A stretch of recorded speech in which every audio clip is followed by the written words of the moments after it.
Our first question is from Mark Suslick. That's at Mark Suslick 24. Who do you think QB1 is for the Browns next year? And does that impact who we draft at 2 or 33? I'll answer the first question. My guess right now would be Kirk Cousins. Is it the ideal answer for them? I think it kind of is. And the reason why is over the next 2 years, they're going to be working around $92 million in guaranteed money for Deshaun Watson. $46 million in 25, $46 million in 26. There is no getting out of that. He's obviously coming back off the Achilles injury.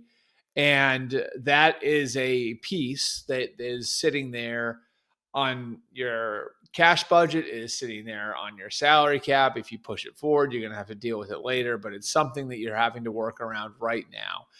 And in working around it right now, because the position has gotten so expensive, because we've seen guys like Daniel Jones going for $14 million to the Colts, Justin Fields going for $20 million a year to the Jets, it's become harder to work around something like that, not easier.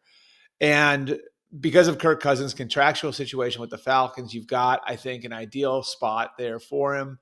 He can come in and hit the ground running because he played for Kevin Stefanski in Minnesota in 2018 and 2019. Stefanski was actually his play caller in 2019, so has a good idea of how to deploy Kirk Cousins.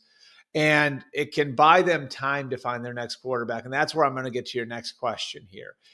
I don't think signing Kirk Cousins, if it happens, and again, we don't even know if the Falcons are going to make him available at this point. He did go in and talk with ownership last week. He told them that he does want to go start somewhere in 2025. As it stands right now, he won't have that opportunity in Atlanta because Michael Penix is there. And there is a deadline coming for Kirk Cousins in that on Monday, $10 million for 2026 in his contract becomes fully guaranteed. So that's really where the rubber meets the road with this one. We don't have to go into all the ins and outs of that. That's going to be on the Falcons to make that decision. But one way or the other, if they are able to get Kirk Cousins, whether it's by trade, which I think would have to come through some, reworking of the contract, and maybe the Browns picking up some of what the Falcons owe him, or through him getting released, which, we'll see if that happens. The Falcons say they aren't going to do that. But Kirk Cousins would at least buy them time to develop a young quarterback. It would not preclude them from taking a quarterback at 2. I certainly think there is a scenario where they wind up with a Kirk Cousins and a Cam Ward or a Shedeur Sanders at 2. Now, do I think, they're there yet as far as who they would take at 2? Probably 90% of the way there. And I think that, that's going to inform their decision-making on Cousins. But again, if they like one and not the other, and a lot of the league likes Cam Ward a whole lot more than Shedeur Sanders, then they don't control whether or not they're going to get him unless they trade up to 1, which is another reason I think to try to get a veteran answer on the roster so you can compete for a playoff spot next year.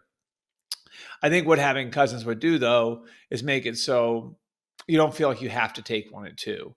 And I think the worst place a team can be is in the position where they feel like they absolutely positively have to take a quarterback in the first round. That's how EJ Manuel goes 16th overall. That's how Christian Ponder goes 12th overall. That's how those things happen because teams come in and predetermine we have to take a quarterback in the first round. I think having Cousins on the roster would free them up to say, okay, like maybe we take Shedeur Sanders or Cam Ward at 2. But what about taking Jackson Dart at 33? What about taking Tyler Shuck in the 3rd round? What about taking Will Howard in the 4th round? You can look at those ideas a little bit more realistically if you have a guy that can start on the roster on Kirk Cousins. So I think it is a little bit of a sliding scale type of thing where having Cousins on the roster makes it so you don't have to take 1 at all. You probably want to take 1 and put 1 in your program and put 1 in the pipeline and get him ready to develop. But you at least don't feel the pressure to do it. And if you want, you can look at it and say, we're going to go with Cousins now. We'll take 1 in the 4th or 5th round. We've got Kenny Pickett on the roster now. And then, we'll really dive in on studying, guys like Garrett Nussmeier and Drew Aller, and all the guys that'll be available next year. Lenoris Sellers. I don't think Arch Manning is going to come out, but guys like that I think would be sort of, in the mix and what should be a stronger quarterback class in 2026 than what we've got in front of us.